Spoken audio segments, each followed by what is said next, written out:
नमस्कार, स्वागत है आपका हमारे विशेष कार्यक्रम हॉट टॉक में। मेरे साथ हमेशा की तरह मौजूद हैं हमारे सहयोगी राजा शर्मा जी। राजा भाई, स्वागत है आपका। Thank you. लगातार बड़ी बड़ी खबरें आप ब्रेक करते आ रहे हो।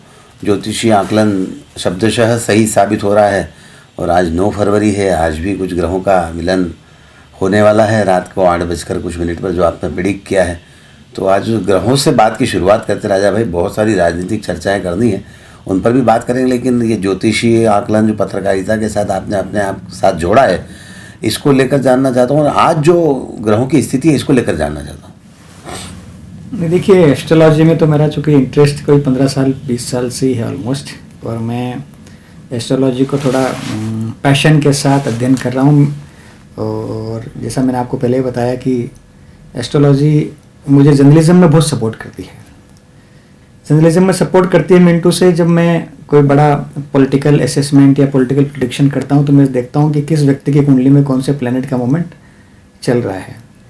और शायद आपको तो याद होगा कि हम जब हॉटलाइन पे 4-6 महीने पहले कोई चीज़ इशारों में ब्रेक करते हैं कि इसकी संभावनाएं प्रबल है, फिर वो जब मूर्त रूप लेती है तब अपन उसको समझ पाते हैं कि कब सही कहा। आपके सामने कई उदाहरण होंगे, शायद आप याद करोगे तो, जी जी।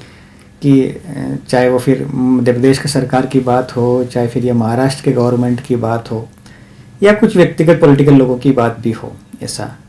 तो ये एक मेरा पर्सनल इंटरेस्ट का विषय है। इसको मैं एक बहुत ही आनंद के लिए अध्ययन करता हूँ, फिर मेरा मन करता है तो मैं उसके बारे में लिखता हूँ। जहाँ तक आपने आज की प्लैनेटरी मूवमेंट की बात की, तो देखिए सर, जब कोविड आया था तो कोविड में 7 ग्रह एक साथ आ गए थे। इसमें 2-3 चीज़ें इंपॉर्टेंट है। राहु की चाल और शनि की चाल बहुत इंपॉर्टेंट थी। और आप इतिहास उठा के देख लीजिएगा, 36 साल के अंतराल में इस टाइप के मूवमेंट हुए हैं जिसने देश को किसी न किसी रूप से अनस्टेब्लिश किया है। मैं तो कॉलरा जब आया था आज से 100 साल पहले, वो भी चार्ट अध्ययन कर रहा था कि कॉलरा उस समय क्यों आया था। उस समय भी ऑलमोस्ट कंजक्शन वैसा ही था जो भी कोविड के टर्म में बना है। मेरा बहुत स्पष्ट मानना है कि एस्ट्रोलॉजी 100% साइंस है, उसमें कोई ऑर्थोडॉक्स नहीं है, कोई रूढ़िवादापन नहीं है। ये हजारों साल से चल रहा हुआ एक ऐसा शास्त्र है, इसको अध्ययन करने वाले लोग बहुत बेहतर जानते हैं। इसमें सिर्फ आपको उस प्लैनेट्स की कैरेक्टर को स्टडी करना होता है कि ये प्लैनेट्स का बेसिक कैरेक्टर क्या है, और ये प्लैनेट यदि इस समय इसके साथ बैठेगा तो उसका कैरेक्टर कैसा रहेगा, वो कैसे रिएक्ट करेगा, कैसे मूव करेगा। तो जो प्लैनेट्स की कैरेक्टर हम अध्ययन करते हैं तो उससे आनंद आता है कि इससे समझ में आता है कि ये कैरेक्टर अब ऐसा रिएक्ट करेगा। फॉर एग्जाम्पल, मैं बोलता हूँ कि तुलसीदास जी ने लिखा, राम रसायन तुमरे पासा। रसायन से मतलब केमिस्ट्री होता है, साइंस की भाषा में उसको केमिस्ट्री बोला जाता है। जब हम केमिस्ट्री की बात करते हैं तो हमारे जीवन में किससे किसकी केमिस्ट्री मैच कर रही है। हम रूटीन में बोलते हैं ना कि मेरे उससे अच्छी केमिस्ट्री उस व्यक्ति से। ये क्या है? ये आपका स्वभाव है, नैसर्गिक स्वभाव है कि आपकी केमिस्ट्री उससे मैच करती है। जब केमिस्ट्री अच्छी मैच करती है तो रिएक्शन नहीं होता। वैसे ही प्लैनेट्स के साथ है कि किस प्लैनेट की केमिस्ट्री किससे मैच कर रही है, उसका मूवमेंट कैसा है, उसका गोचर कैसा है, उसकी दशाएं कैसी है, महादशाएं कैसी, प्रत्यंतर दशाएं कैसी है, वो तमाम प्रकार की बातें हैं। ये बहुत लंबा सब्जेक्ट है, कभी अपन इस पर अलग से एक शो करेंगे। लेकिन आज जो आपने प्लैनेट्स की बात की, आज भी प्लैनेट का मूवमेंट शनि का, दरअसल अब शनि वापस उदय हो रहे हैं। अभी शनि क्या है, पिता के घर में बैठे हुए थे। पिता और पुत्र का सिद्धांतिक मतभेद तो शुरू से ही रहा है, दुनिया जानती है इनकी, शनि और सूर्य की। और ये अभी शनि पिता के साथ बैठे हुए थे, पिता के त्रिकोणी उसमें बैठे हुए थे। लेकिन अब शनि जो है उदय हो रहे हैं। शनि उदय होते हैं, शनि न्याय के देवता हैं, वो बिल्कुल न्याय करने में देरी नहीं लगाते हैं। तो आपको आने वाले दिनों में कई न्याय संगत निर्णय देखने को मिलेंगे। और मेरा एक अध्ययन ये कहता है, मैं बहुत विनम्रता से कह रहा हूँ, मेरा एक अध्ययन ये कह रहा है, आने वाले दिनों में अब प्लैनेट्स मूवमेंट, जो 12 फरवरी के बाद प्लैनेट्स के मूवमेंट बनेंगे, हमको 2-3 चीज़ें देखने को मिल सकती है। नेचुरल डिजास्टर की आप बात कर रहे हैं तो शायद आपको याद होगा, मैंने ये जो उत्तराखंड का जो मसला चल रहा है कब लिखा, आपको याद होगा, नवंबर के आसपास मुझे ध्यान आ रहा है। एग्री, ठीक है। अब आप देखिएगा 12 फरवरी के बाद एक प्लैनेट्स के मूवमेंट ऐसे बनेंगे कि चाइना और पाकिस्तान से भारत का तनाव बढ़ेगा, ऐसा मेरा एस्ट्रोलॉजिकल प्रिडिक्शन कहता है कि अब आने वाले दिनों में हमारे जो निकटतम हमारे जो पड़ोसी देश हैं उनसे हमारा तनाव बढ़ेगा। और चूंकि तनाव बढ़ने के कारण भी राहु का नक्षत्र का बदलना है, ये भी एक मेरा अध्ययन कहता है।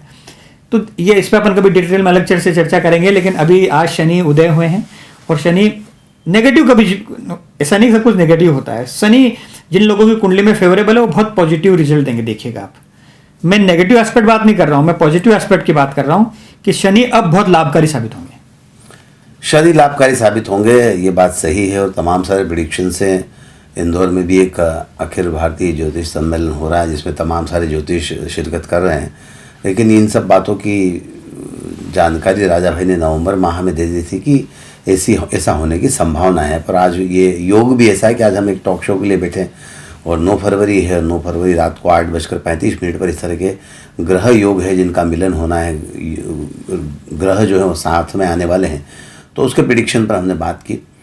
राजा भाई इन योगों के बारे में बात कर ली, इन ग्रहों के बारे में बात कर ली, लेकिन शिवराज सिंह चौहान के योग क्या हैं? इस बार बहुत आक्रामक रुख में नजर आ रहे हैं सरकार, क्या कह रहे हैं उसको? ये बहुत इंपॉर्टेंट सवाल आपने देखिए। हर व्यक्ति ये मतलब चाहे ब्यूरोक्रेसी हो, चाहे पार्टी का कार्यकर्ता हो, चाहे कांग्रेस का हो या आम जनमानस हो, शिवराज बदले शिवराज के स्वर बदले क्यों हैं? शिवराज एकदम अपना मेकओवर कैसे चेंज कर रहे हैं? इसके पीछे कारण क्या है? ये बहुत इंपॉर्टेंट सवाल है, खास तौर से पॉलिटिकल कॉरिडोर में। इसलिए इंपॉर्टेंट है कि आजकल देखा आपने नया ट्रेंड चल पड़ा है।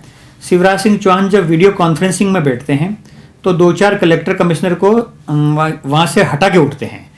आपने कल देखा कलेक्टर कमिश्नर कॉन्फ्रेंस थी, 2-3 IPS नीमच के कलेक्टर, तमाम प्रकार के लोगों को वहाँ से मतलब उनकी इमीडिएट ट्रांसफ़र कर दिया जाता है। वो ऑनलाइन ऑर्डर देने लगे आजकल कि इसको हटा दिया जाए। ये स्वर बदलने में इसके पीछे लॉजिक क्या है, ये बहुत इंपॉर्टेंट सवाल है। देखिए 15 साल तक शिवराज रहे, 15 साल तक शिवराज का जो स्टाइल रहा वो सबको साथ लेके चलने वाला था। और यही शिवराज की सबसे बड़ी USP थी कि वो हम्बल थे, इजी कनेक्टेबल थे और सबको बहुत अच्छी तरह सुनते थे। इस पारी में शिवराज थोड़े से मैं कहूँगा बिखरे हुए नजर आ रहे हैं, बिफरे हुए नजर आ रहे हैं। मुझे लग रहा है वो अपने इमेज को चेंज करने के लिए ये नया रूप धारण उन्होंने किया है। अब इमेज को चेंज करने के पीछे लॉजिक क्या हो सकता है? इमेज को चेंज करने के पीछे लॉजिक ये हो सकता है कि मेरा ऐसा मानना है वो योगी जी की कॉपी कर रहे हैं। कॉपी शब्द इस्तेमाल इसलिए कर रहा हूं कि योगी जी पहले दिन से ही उनका काम करने का स्टाइल यही रहा है। वो जब चेयर उन्होंने संभाली थी तब भी ब्यूरोक्रेसी पे उन्होंने अच्छी होल्ड रखी और उत्तर प्रदेश में लॉ एंड ऑर्डर की बदतर स्थितियां थी उसको सुधारने में योगी जी ने बहुत ही आउटस्टैंडिंग परफॉर्मेंस किया। आपको ध्यान है सैकड़ों की तादाद में इनकाउंटर हुए, सैकड़ों की तादाद में उन लोगों की प्रॉपर्टियां जब्त हुई जिन्होंने दंगे किए वहां पे। तो ये ट्रेंड कहाँ से आया? ये ट्रेंड आया उत्तर प्रदेश से, योगी जी के माध्यम से। अब मैं आता हूँ मध्य प्रदेश पे। योगी जी ने जब लव जिहाद का कानून सदन में पास किया तो फिर मध्य प्रदेश में भी लव जिहाद का कानून सदन में पास हुआ। योगी जी ने माफियाओं पे कार्रवाई शुरू की तो मध्य प्रदेश में भी माफियाओं पे कार्रवाई शुरू हुई। लेकिन माफियाओं के मामले में कमलनाथ पहले ही इनिशिएट मध्य प्रदेश में कर चुके थे। कमलनाथ ने भी जो शुद्धि का मुझे कोट याद नहीं आ रहा है, शुद्धि जो इन्होंने जब तुलसी सिलावट उसके मंत्री हुआ करते थे उस समय शुद्धि को लेकर अभियान चलाया था। कमलनाथ ने कई माफियाओं पे कार्रवाई करना शुरू की। तो मुझे लग रहा है ये शिवराज सिंह चौहान उस बात को टेक अवे लेके जा रहे हैं कि अब मुझे अपना बदले से शिवराज, जिसको मैं कहता हूँ शिवराज के बदले हुए स्वर, ये इसके बड़ा पीछे सबसे बड़ा कारण है कि वो अपने इमेज को बदलना चाहते हैं कि अब मैं बहुत ही हार्डकोर डिसीजन मेकर हूँ, हार्डकोर एडमिनिस्ट्रेटर हूँ। अब आप मुझे पुछले वाला शिवराज मत समझिएगा। कि देखिए पिछली टर्म में शिवराज को अफसर चला लेते थे मतलब मैं चलिए आगे की बात करता हूँ। शिवराज को वल्लभ भवन में बैठने ही नहीं देते थे ये लोग। कोई ना कोई योजना के नाम से उनको कमंडल के नाम से, कलश के नाम से, यात्राओं के नाम से, तंबुओं के नाम से उसको 24 घंटे 365 दिन काम पे लगा के रखते थे कि साहब आप तो ये करो, इससे जनता जुड़ेगी। कभी तीर्थ दर्शन करो, कभी जन दर्शन करो, कभी फलानी यात्रा करो। तो उस समय शिवराज वल्लभ भवन में बैठते कहाँ थे? चलिए बताइए आप। शिवराज सिंह चौहान 2018 तक सरकार में बैठते कहाँ थे? हालांकि बैठते तो अभी भी नहीं है वो। राउंड द क्लॉक उनको, मुझे लगता है कि माइक मंच उनकी कमजोरी है, मंडप उनकी कमजोरी है, तंबू उनकी कमजोरी है और ये इवेंट मैनेजमेंट वाले कहीं ना कहीं अपने आयोजन को चालू रखते हैं। लेकिन शिवराज अपनी इमेज को बदलने की चेष्टा कर रहे हैं, ऐसा मेरा मानना है। बहुत गहरी बात कही है राजा भाई ने। शिवराज बिखरे और बिफरे हुए नजर आ रहे हैं। शिवराज अपनी इमेज को बदलने की कोशिश कर रहे हैं। पहले अफसर उनको इधर उधर घुमा दिया करते थे, लेकिन अब शिवराज बहुत अलग किस्म से काम कर रहे हैं। शिवराज सिंह चौहान निश्चित तौर पर जो काम कर रहे हैं वो प्रशंसनीय है, और जो संदेश जनता के कामों के लिए जा रहा है, जनता के कामों को लेकर जो लोग अच्छे से काम नहीं कर रहे हैं, उनके पेंडिंग काम नहीं निपटा रहे हैं, निश्चित तौर पर ये आम जनता के लिहाज से काफ़ी अच्छा काम है। क्या लगता है इस तरह जो कार्रवाइयाँ हो रही है, इससे अधिकारियों का मनोबल गिरेगा इस तरह से हटाने से? बहुत ही वाजिब प्रश्न है ये, और एकदम आपने सही फरमाया कि आप जब किसी को ऑनलाइन बैठे हुए देखिए, कार्रवाई करना है, एडमिनिस्ट्रेशन चलाना सरकार का काम है, कैसे चलाया जाना चाहिए ये भी शिवराज का ही विशेष अधिकार है। लेकिन एडमिनिस्ट्रेशन को चलाने के लिए ऐसे ऑनलाइन आप जब किसी को हटाते हो तो एक बड़ा संदेश ये जाता है काम करने वाले लोगों पे कि क्या करें और क्या न करें, हमसे कहाँ गलती हो सकती है और कहाँ गलती हुई है, इस पे भी देखा जाएगा। तो मेरा व्यक्तिगत रूप से ये मानना है कि ये ट्रेंड जो है चला कहाँ से, ये ट्रेंड चला, मैं आपको पीछे लेके जाता हूँ, ऑलमोस्ट सितंबर अक्टूबर के अंदर, जब मध्य प्रदेश में बाई इलेक्शन होने वाले थे 28 सीटों पे, और उज्जैन में एक शराब कांड हुआ। उज्जैन की जहरीली शराब कांड में वहाँ के जो तत्कालीन एसपी थे वो खुद स्वयं वेंटिलेटर पे थे उन दिनों में कोविड के चलते। मेरे को ऐसा याद आता कि इंदौर के अरविंदो में वो भर्ती थे जी जी, और यहाँ से भर्ती होकर ठीक होकर गए होंगे, मुश्किल से 1-2-4 दिन ही हुए होंगे, और उनके पास उनके लिए ऑर्डर आता है कि जहरीली शराब कांड में आप जिम्मेदार हो और उनको हटा दिया जाता है। उस समय शिवराज ये मैसेज देना चाहते थे कि मैं जीरो टॉलरेंस में हूँ, जीरो टॉलरेंस मेरी कार्य पद्धति रहेगी, मैं अब इनको बर्दाश्त नहीं करूँगा।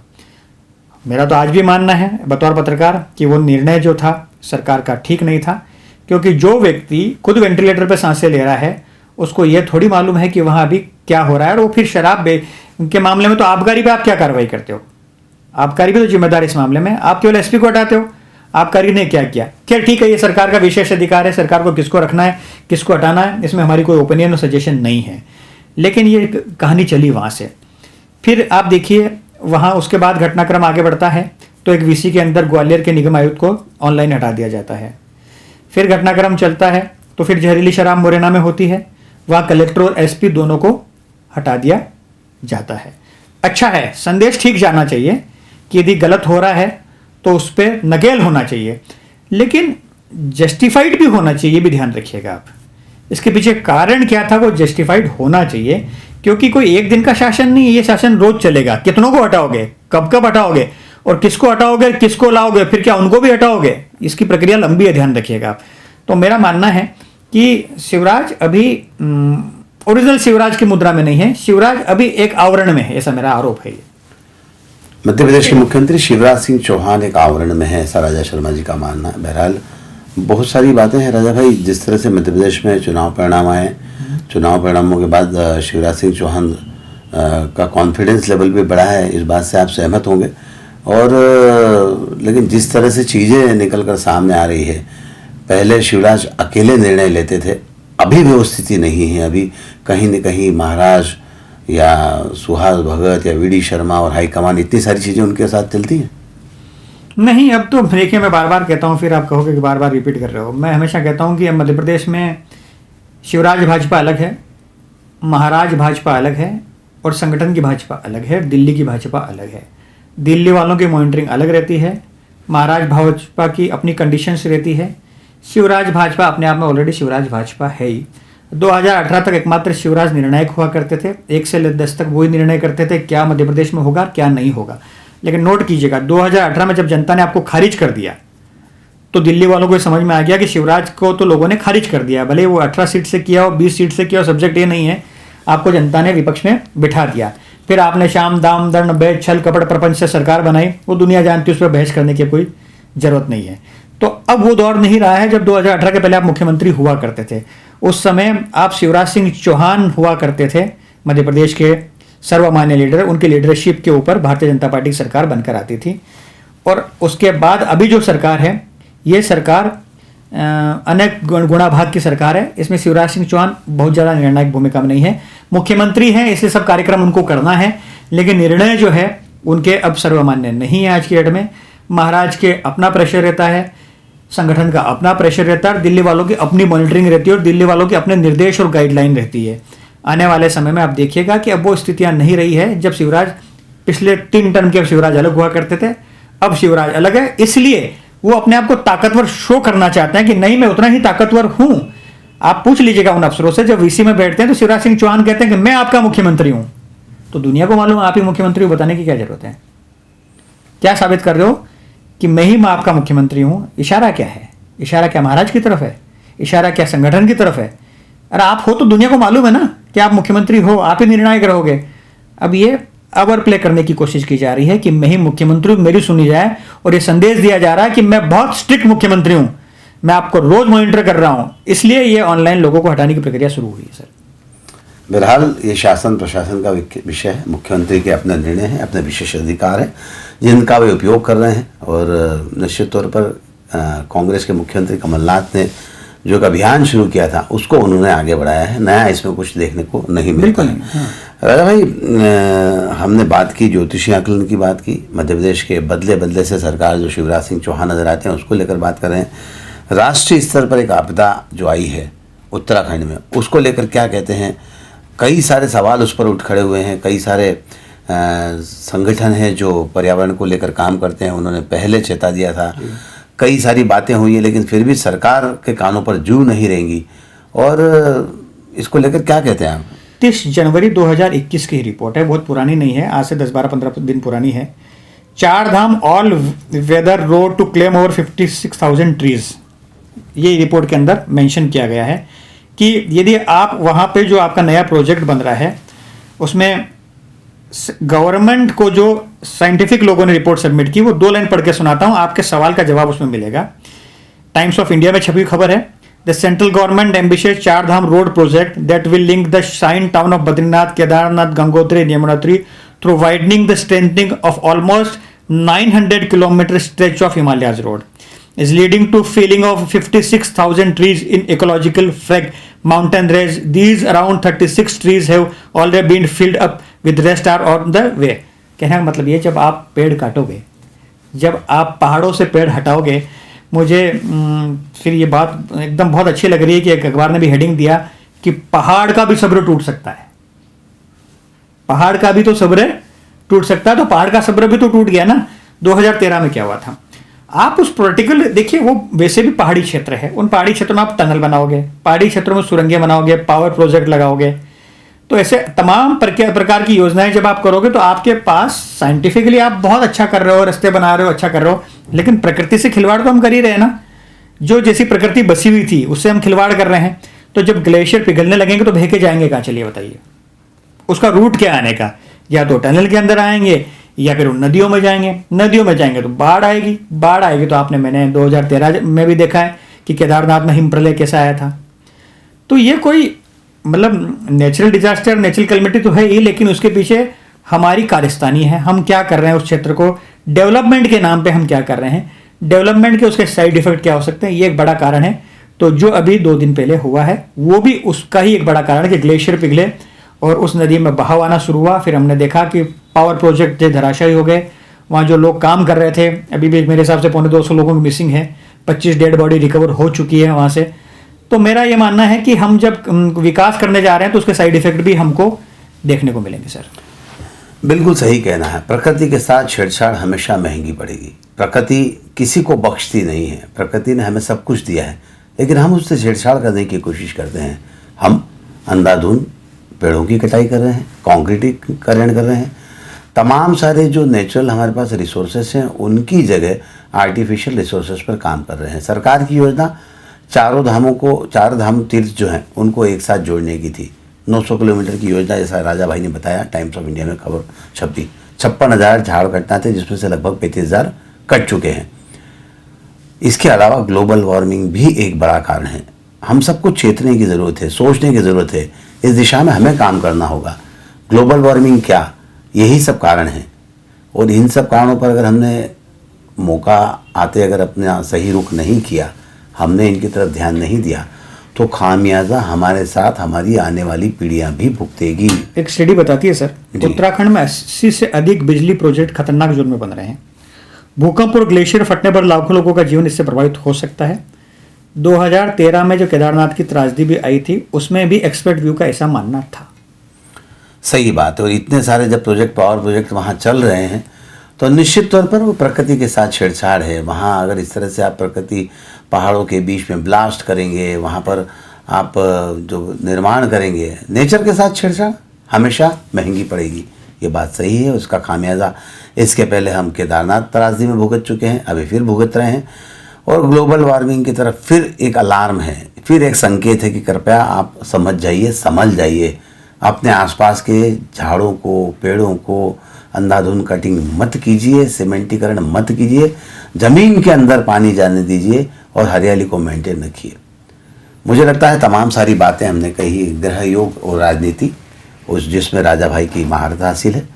अपनी पत्रकारिता के साथ जो वास्तु, या वास्तु नहीं मैं ज्योतिष कहूँगा उसको, ज्योतिष का जो मैच करते हैं, मिलन करते हैं, उसमें कई सारी अच्छी चीज़ें निकल कर आती हैं और लगातार हॉटलाइन पर हम इन सब चीज़ों को देखते रहते हैं। साथ ही शिवराज सिंह चौहान बदले से नज़र आते हैं सरकार, उस पर भी हमने गहरी चर्चा की और उत्तराखंड की त्रासदी पर बात की। आज के इस कार्यक्रम में बस इतना ही। सुनील जोशी और राजा शर्मा को दी इजाज़त। नमस्कार।